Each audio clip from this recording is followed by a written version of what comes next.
भगवान की मर्जी एक प्रेरक कथा। एक पुरानी सी इमारत में वैद्य जी का मकान था। पिछले हिस्से में रहते थे और अगले हिस्से में दवाखाना खोल रखा था। उनकी पत्नी की आदत थी कि दवाखाना खोलने से पहले उस दिन के लिए आवश्यक सामान एक चिट्ठी में लिख कर दे देती थी। वैद्य जी गद्दी पर बैठकर पहले भगवान का नाम लेते, फिर वह चिट्ठी खोलते। पत्नी ने जो बातें लिखी होती उनके भाव देखते, फिर उनका हिसाब करते। फिर परमात्मा से प्रार्थना करते कि हे भगवान, मैं केवल तेरे ही आदेश के अनुसार तेरी भक्ति छोड़कर यहाँ दुनियादारी के चक्कर में आ बैठा हूँ। वैद्य जी कभी अपने मुंह से किसी रोगी से फीस नहीं मांगते थे। कोई देता था, कोई नहीं देता था, किंतु एक बात निश्चित थी कि उस दिन के आवश्यक सामान खरीदने योग्य पैसे पूरे हो जाते थे। उसके बाद वह किसी से भी दवा के पैसे नहीं लेते थे, चाहे रोगी कितना ही धनवान क्यों न हो। एक दिन वैद्य जी ने दवाखाना खोला।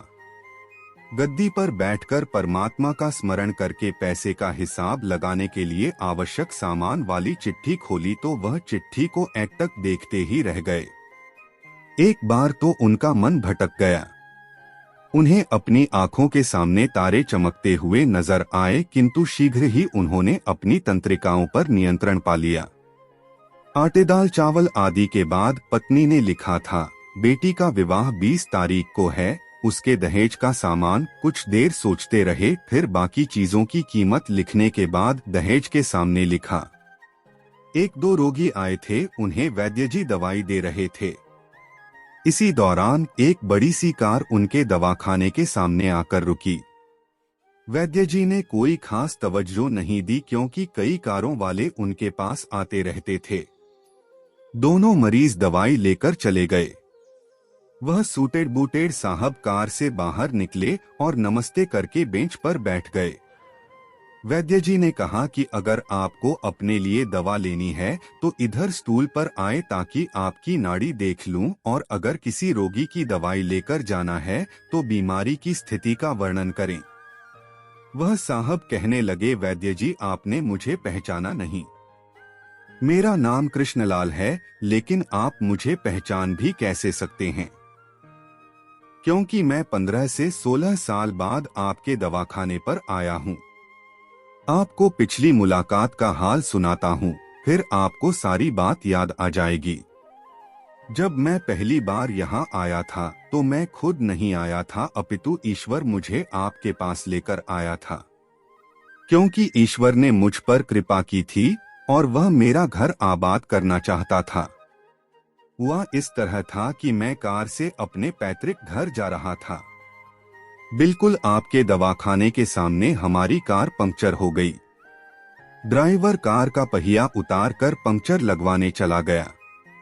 आपने देखा कि गर्मी में मैं कार के पास खड़ा था, तो आप मेरे पास आए और दवाखाने की ओर इशारा किया और कहा कि इधर आकर कुर्सी पर बैठ जाएं।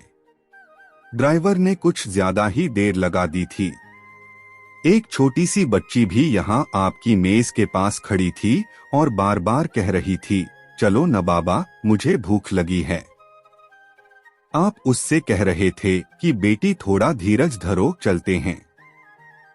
मैं यह सोचकर कि इतनी देर से आपके पास बैठा था और मेरे ही कारण आप खाना खाने भी नहीं जा रहे थे, मुझे कोई दवाई खरीद लेनी चाहिए ताकि आप मेरे बैठने का भार महसूस न करें।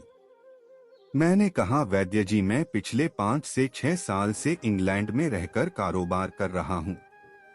इंग्लैंड जाने से पहले मेरी शादी हो गई थी, लेकिन अब तक बच्चे के सुख से वंचित हूँ। यहाँ भी इलाज कराया और वहाँ इंग्लैंड में भी, लेकिन किस्मत ने निराशा के सिवा और कुछ नहीं दिया। आपने कहा था, मेरे भाई, भगवान से निराश न हो। याद रखो कि उसके कोष में किसी चीज की कोई कमी नहीं है। आस औलाद, धन, इज्जत, सुख दुख, जीवन मृत्यु, सब कुछ उसी के हाथ में है। यह किसी वैद्य या डॉक्टर के हाथ में नहीं होता और न ही किसी दवा में होता है। जो कुछ होना होता है वह सब भगवान के आदेश से होता है। औलाद देनी है तो उसी ने देनी है।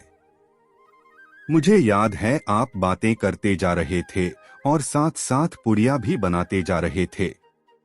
सभी दवा आपने 2 भागों में विभाजित कर दी, अलग अलग लिफाफों में डाली थीं और फिर मुझसे पूछकर आपने एक लिफाफे पर मेरा और दूसरे पर मेरी पत्नी का नाम लिखकर दवा उपयोग करने का तरीका बताया था।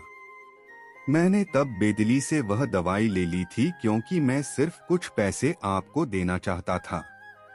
लेकिन जब दवा लेने के बाद मैंने पैसे पूछे तो आपने कहा था बस ठीक है। मैंने जोर डाला तो आपने कहा कि आज का खाता बंद हो गया है। मैंने कहा मुझे आपकी बात समझ नहीं आई।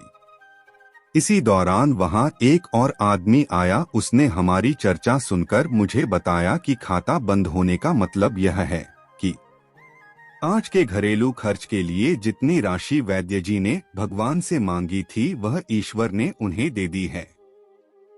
अधिक पैसे वे नहीं ले सकते। मैं कुछ हैरान हुआ और कुछ दिल में लज्जित भी कि मेरे विचार कितने निम्न थे और यह सरलचित्त वैद्य कितना महान है। मैंने जब घर जाकर पत्नी को औषधि दिखाई और सारी बात बताई तो उसके मुंह से निकला वो इंसान नहीं कोई देवता है और उसकी दी हुई दवा ही हमारे मन की मुराद पूरी करने का कारण बनेगी। आज मेरे घर में 2 फूल खिले हुए हैं। हम दोनों पति पत्नी हर समय आपके लिए प्रार्थना करते रहते हैं। इतने साल तक कारोबार ने फुर्सत ही न दी कि स्वयं आकर आपसे धन्यवाद के 2 शब्द ही कह जाता। इतने बरसों बाद आज भारत आया हूं और कार केवल यहीं रोकी है। वैद्य जी, हमारा सारा परिवार इंग्लैंड में सेटल हो चुका है। केवल मेरी एक विधवा बहन अपनी बेटी के साथ भारत में रहती है।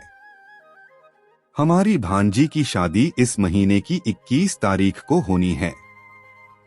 न जाने क्यों जब जब मैं अपनी भांजी के भात के लिए कोई सामान खरीदता था तो मेरी आंखों के सामने आपकी वह छोटी सी बेटी भी आ जाती थी और हर सामान मैं दोहरा खरीद लेता था।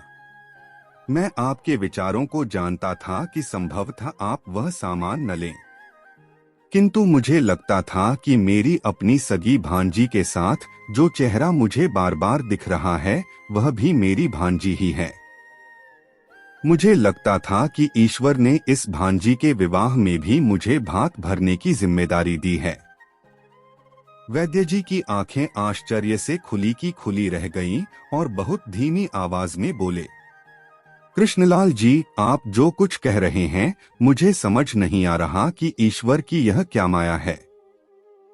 आप मेरी श्रीमती के हाथ की लिखी हुई यह चिट्ठी देखिए। और वैद्य जी ने चिट्ठी खोलकर कृष्णलाल जी को पकड़ा दी। वहां उपस्थित सभी यह देखकर हैरान रह गए कि दहेज का सामान के सामने लिखा हुआ था, यह काम परमात्मा का है, परमात्मा जाने।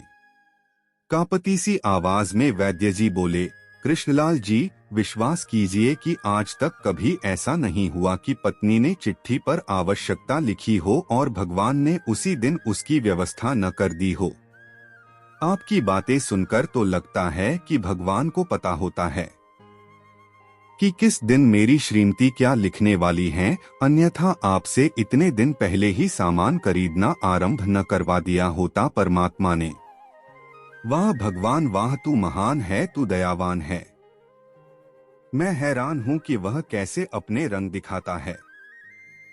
वैद्य जी ने आगे कहा, जब से होश संभाला है एक ही पाठ पढ़ा है कि सुबह परमात्मा का आभार करो, शाम को अच्छा दिन गुजरने का आभार करो, खाते समय उसका आभार करो, सोते समय उसका आभार करो।